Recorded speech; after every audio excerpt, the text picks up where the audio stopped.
Brahmapur MKCG medical ragging घटना शेष होईछि ragging कमिटीर बैठक। दीर्घ 2 घंटार बैठक पर कमिटीर बैठक शेष होता। रैगिंग शिकार होता नहीं अभियोग आनी छात्री और रैगिंग कर छात्र छात्री बैठक को डकाई आलोचना करा।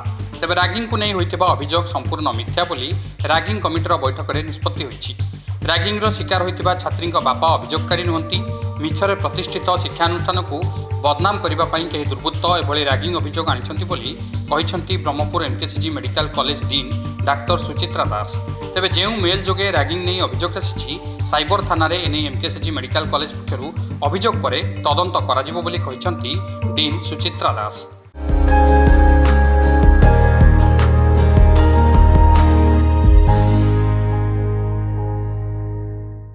आज जो aunty ragging committee member CR और जो मान ना सब थिला से आंटी रैगिंग सेल को जाइतला से मान को आज डाका हैतला आ जो पिलार झिटर बापा कंप्लेन करथिले तांको ना होची स्वस्तिक मंडल।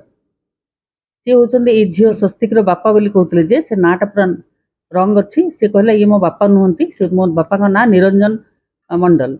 तो आम निरंजन मंडल को फोन रे कथावार्ता करचंदी हमर रजिस्टर कथा ले तांकर कथा जो रेकर्डिंग टा भी आम समस्त सब मेम्बर मान को भी शुणु रेकर्डिंग टा भी रखीचु। से रेकर्डिंग रे कही मो झील केबे भी मते फोन रे रेगिंग कथा कहनी मोर मेल नंबर एटा नुहे कि मो कोनोसी मेल रे आपन को एटा जणेनी। क्लियरली एटा कहिचंती। तेणु ए जो एलिगेशन टा संपूर्ण भाव में मिथ्या।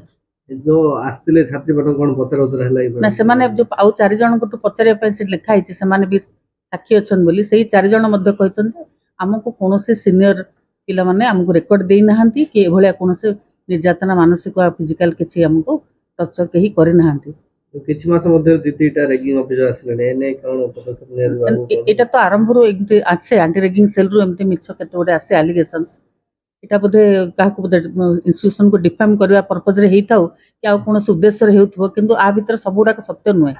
तो आदि यार सत्यता पाइ बोले बदनाम होची आपने किछि कार्यानुष्ठान ग्रहण करा जो सुना आपण तो देखिथि हमें तो ना एटा भी करा जिवो जे मान को मेल आसी ताको पुनी आउतरे हमें ट्रैक करिवो प्रकृत एटा कहा मेल रु आसी एटा के करछन हम साइबर को भी दबो हमें। ब्रह्मपुर गोपाल कृष्ण रेडिंग रिपोर्ट सकाळ न्यूज।